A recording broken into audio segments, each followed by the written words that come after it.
I think it's fitting to say that I started here and it will end here. 44 years in law enforcement, 8 as chief with the Detroit Police Department. June 1st, Chief James Craig will retire from DPD. What is next for you? Are politics part of the conversation? Well, I wish I had an answer for you, Jessica, and I knew you were going to take me down that path. I'm humbled that so many across the state, so many around the country, part of the GOP, have reached out and really want me to consider a run for governor. During our one-on-one interview, he's promising a future in public service, but not policing. A career that started in 1977 at 19 years old, part of former Detroit Mayor Coleman Young's racial integration of DPD. His first partner, a white man with 25 years on. As soon as he saw me, he said, "Don't talk to me. I don't want you here. You're not going to touch the radio. You're certainly not going to drive the car.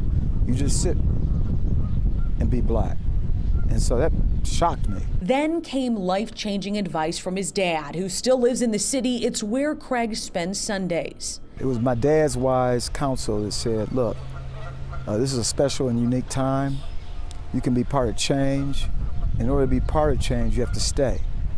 And I did that, and I have not one regret. He'd accept the chief job here during some of the darkest days at DPD. 911 response times up to an hour. Homicides getting solved at just 10%. And officer morale wasn't good. Looking at the faces of those officers on the street, what did you see at that time? Well, you know, certainly they were tired, demoralized, and they had 10% of their pay stripped.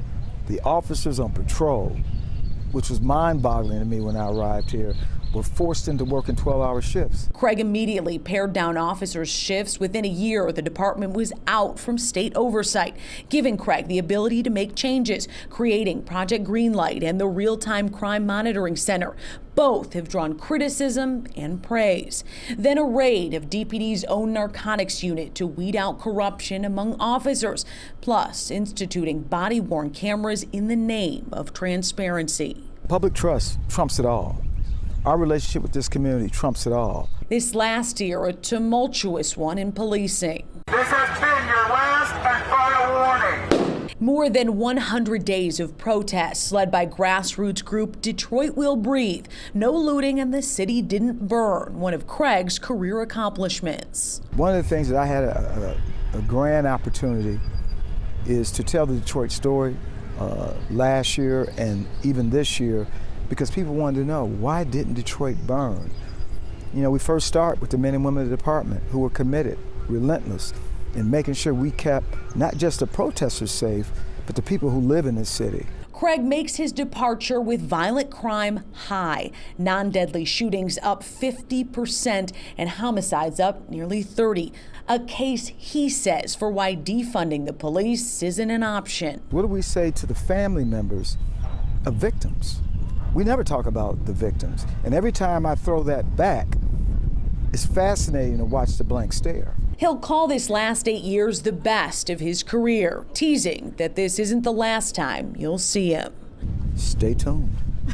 Fox 2 Detroit. Reporting in Detroit. Don't be taking my job now, Chief. Jessica Dupnack, Fox 2 News.